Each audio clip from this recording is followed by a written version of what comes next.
18 अक्टूबर 2012 को धर्मा प्रोडक्शंस की तरफ से एक मूवी रिलीज हुई स्टूडेंट ऑफ द ईयर, जिसके मेन लीड्स थे आलिया भट्ट, वरुण धवन और सिद्धार्थ मल्होत्रा।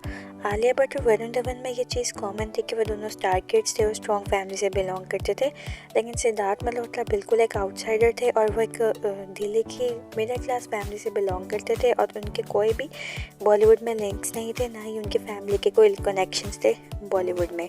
लेकिन फिर भी सबसे ज़्यादा स्क्रीन टाइम पूरी मूवी में सिद्धार्थ मल्होत्रा को दिया गया और ये करण जौहर के प्रोडक्शन हाउस से मूवी बनी थी। तो लोगों को ये बात समझ में नहीं आई कि करण जौहर ने एक आउटसाइडर को इतना प्रोटोकॉल कैसे दे दिया, जबकि करण जौहर तो हमेशा से नेपोटिज्म को ही सपोर्ट करते आए हैं। तो हमने देखा कि सिद्धार्थ मल्होत्रा का करेक्टर सारे करेक्टर से ज़्यादा स्ट्रॉन्ग था और स्टूडेंट ऑफ द ईयर के बाद से ही सिद्धार्थ मल्होत्रा की लाइफ में ड्रास्टिकली चेंज आए और सिद्धार्थ मल्होत्रा बॉलीवुड के बिग स्टार्स के साथ उठने बैठने लगे। उनका लाइफस्टाइल लैविश होता गया और लग्जरियस लाइफ उनकी होती गई और उन्होंने एक पोश एरिया में अपना घर चेंज किया और एक्सपेंसिव कपड़े, गाड़ी, क्लोथ्स, ये सब उनकी लाइफ में नज़र आने लगा। तो ये सब कहा जाता है कि करण जौहर की सपोर्ट की वजह से हुआ। आज सिद्धार्थ मल्होत्रा को बॉलीवुड में 13 इयर्स कंप्लीट होने वाले हैं और उनका करियर, हर चीज़ का क्रेडिट करण जौहर को जाता है।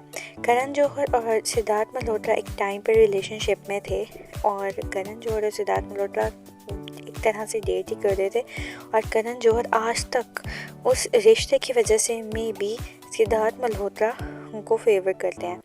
जितने भी एक्टर एक्ट्रेसेस को करण जौहर ने अपने प्रोडक्शन हाउस से लॉन्च किया था, उसमें से 5 तो स्टार किड्स थे और जो 3 आउटसाइडर हैं, तारा सितारिया, लक्ष्य और सिद्धार्थ मल्होत्रा। तारा सितारिया के फादर एक स्ट्रॉन्ग बिजनेसमैन है। लक्ष्य पहले से ही एक टीवी एक्टर थे, लेकिन अभी रिसेंटली ही उन्हें बॉलीवुड में भी लॉन्च कर दिया गया है। और सिद्धार्थ मल्होत्रा बिल्कुल एक आउटसाइडर थे जो कि दिल्ली की एक मिडिल क्लास फैमिली से बिलोंग करते हैं और उनके फादर एक यूनिवर्सिटी प्रोफेसर हैं।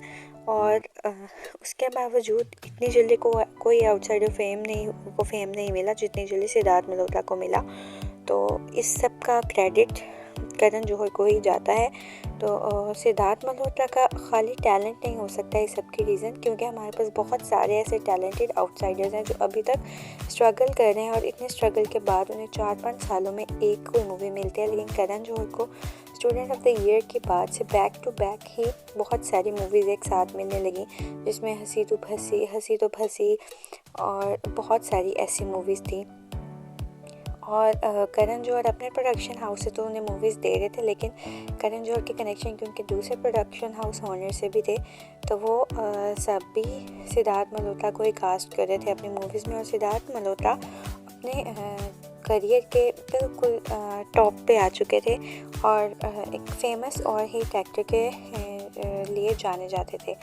और उसके बाद करण जौहर ने ही सिड और कियारा उनको मिलवाया था मूवी के सेट पर, जब उन्होंने इन दोनों को एक मूवी के साथ एक साथ कास्ट किया था। तभी वहीं से उनकी डेटिंग स्टार्ट हुई और फिर डेट करने के बाद इन्होंने एक दूसरे के साथ शादी कर ली। तो Karan Johar head over heels प्यार करते थे सिद्धार्थ मल्होत्रा से बहुत ज़्यादा। एक सोमी चिंडोई नेम से एक रिपोर्टर हैं जिन्होंने बहुत सारी फेमस सेलेब्रिटीज का इंटरव्यू लिया। उन्होंने ये रिवील किया कि करण जौहर सिद्धार्थ से बहुत ज़्यादा प्यार करते थे। वो उसको प्राडा के बैग्स, गुची के bags, expensive clothes, expensive perfumes, watches, ऐसे लेविश गिफ्ट्स देते रहते थे। इवन करण जौहर ने ही अकोमोडेशन का इंतज़ाम किया सिद्धार्थ को और सिद्धार्थ का बहुत ज़्यादा ख्याल रखा। और लेकिन जब सिद्धार्थ मल्होत्रा फेमस हो गए तो उन्होंने करण जौहर को डिच कर दिया और उन्होंने आलिया भट्ट को डेट करना स्टार्ट कर दिया। तो as a model Siddharth Malhotra ने अपने करियर का स्टार्ट किया था, लेकिन वो अभी भी स्ट्रगल कर रहे थे। और बहुत सारे जो फैशन डिज़ाइनर्स थे जो गे थे वो सिद्धार्थ मल्होत्रा से डेट करना चाहते थे, लेकिन करण जौहर के साथ उन्होंने एज ए एसोसिएट डायरेक्टर भी वर्क किया। फिर माय नेम इज़ खान में असिस्टेंट डायरेक्टर उन्होंने वर्क किया डायरेक्टली करण जौहर के साथ। तो यही वो टाइम था जब वो बहुत क्लोज हो गए थे और रिलेशनशिप में आ गए थे। लेकिन स्टूडेंट ऑफ द ईयर में लॉन्च होने के बाद सिद्धार्थ मल्होत्रा ने आलिया भट्ट को डेट करना स्टार्ट कर दिया और करण जौहर को छोड़ते यही वो पॉइंट है जहाँ पे करण जौहर का दिल बहुत ज़्यादा टूट गया। और उन्होंने इस बारे में एक इंटरव्यू में भी बात की थी कि उन्हें नहीं लगता कि उनकी ज़िंदगी में कोई सच्चा पार्टनर आएगा। एक वो हस्बैंड वाइफ या दूसरे कपल्स को देखते हैं तो उनको अपनी चीज़ में, अपनी ज़िंदगी में ये चीज़ की कमी बहुत ज़्यादा फील होती है। तो करण जौहर ने ही सिद्धार्थ और कियारा की लव स्टोरी में क्यूपिड का रोल प्ले किया था। तो और करण जौहर ने कॉफ़ी विद करण में भी कियारा को बहुत सपोर्ट किया, और लेकिन कियारा से उनकी पर्सनल लाइफ और सेट कियारा के रिलेशनशिप के बारे में पर्सनल क्वेश्चंस भी पूछे थे।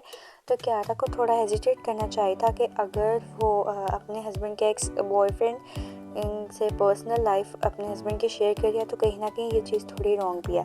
तो करण जौहर आज भी सिद्धार्थ मल्होत्रा को वैसे ही फेवर करते हैं जैसे वो स्टार्ट से कर रहे हैं। May be Siddharth was is true love. Actually जब इन्होंने डेट किया तो सिद्धार्थ की एज 22 ईयर्स थी और उस टाइम करण जौहर की एज 25 ईयर्स थी।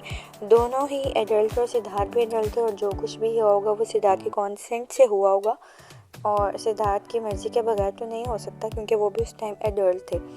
तो सिद्धार्थ मल्होत्रा ने करण जौहर को यूज़ किया just as a staircase Bollywood में टॉप पोजीशन पर पहुंचने के लिए, और अब वही फेवर्स कियारा आडवाणी को भी मिल रही हैं जस्ट बिकॉज ऑफ सिद्धार्थ। तो करण जौहर सिद्धार्थ की इतनी रिस्पेक्ट करते हैं कि वो उसकी वाइफ को भी फेवर्स दे रहे हैं, उसकी वाइफ को भी मूवीज़ में दे रहे हैं, और सिद्धार्थ की भी अभी एक मूवी आ रही है करण जौहर के साथ। तो guys what do you say about it? Must tell in comments. Bye bye.